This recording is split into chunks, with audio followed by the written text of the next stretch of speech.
There you go, guys. The normal hole, the trough in it. That has a taper from cutting it. And it's still going to require pressing. I can't get it in. But on the other side, it obviously falls right in this. Oops, and there's a trough.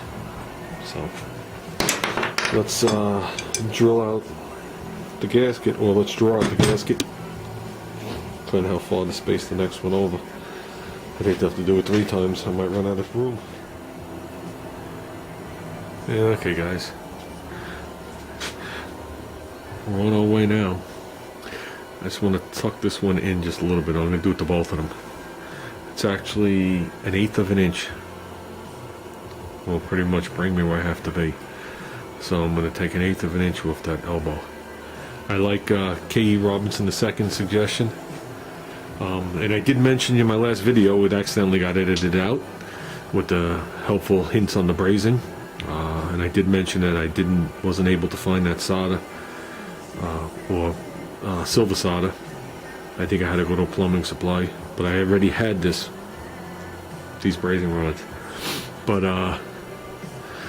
what was I gonna say? Yeah, he mentioned using a street 90. I don't know if anybody knows what a street 90 is. A street 90 is when probably, I don't know if that 45 was a street. I don't think it was. You got 90 here. It accepts a 3/4 pipe and a 3/4 pipe. A street 90 will accept a 3/4 pipe in and then step down to a 3/4 on the outside.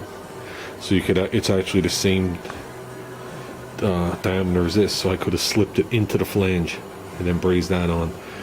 I didn't do that for the exact reasons you see me doing this right now.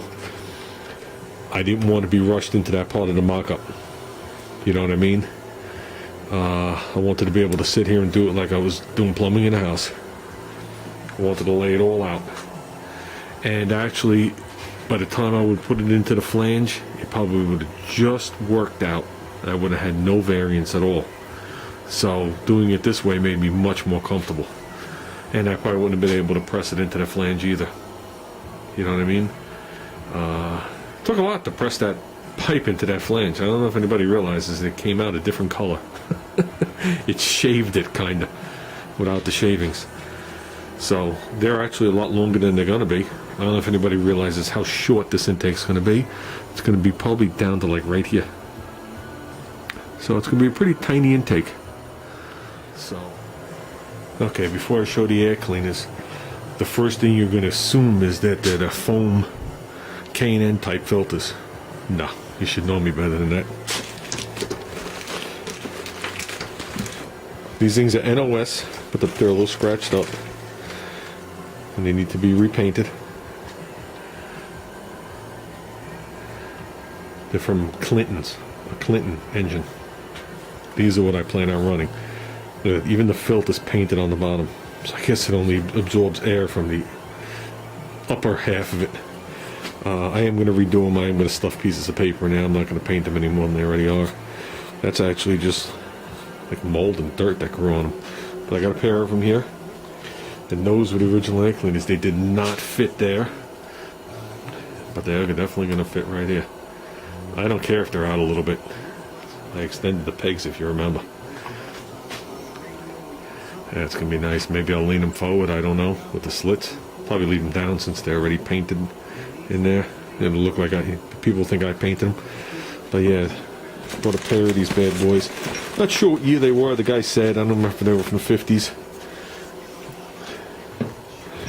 But they're dent-free, brand new air filters. So I'm going to make up a little plate in there with a stud coming out.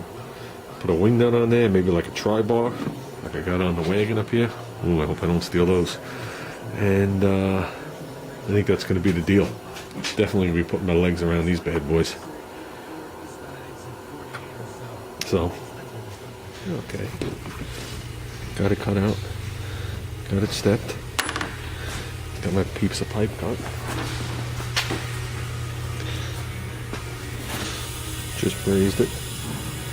Like I said before, this thing was red. Nice dull red. Full penetration blaze, braze. we'll nip this off and machine it down.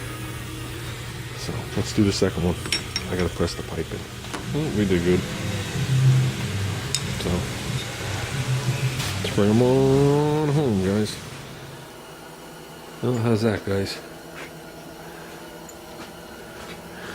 This flange here, what rounds around, so you can see it, it's a hair bit longer than the carburetor. I need to clear that, and that'll allow this thing to just be in there. They're not brazed, soldered, or anything right now. Well, the flanges are brazed on, but you know what I mean.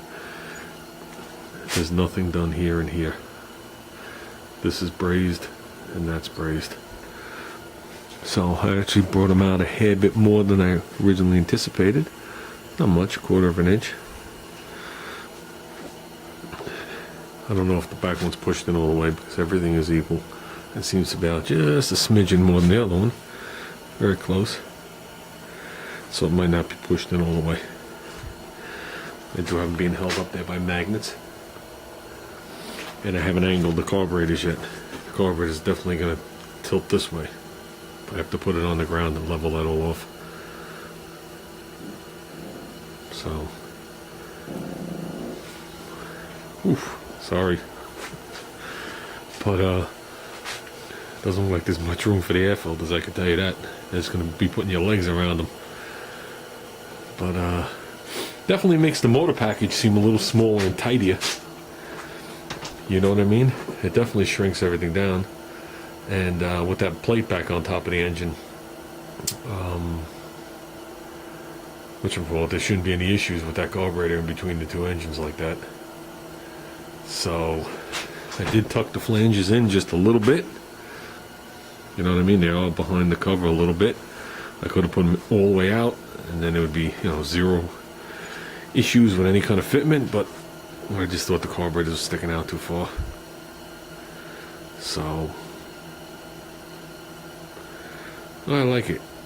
There's definitely a lot of work today to make those two flanges up and braze it. Brazing came out a little bit better on this one.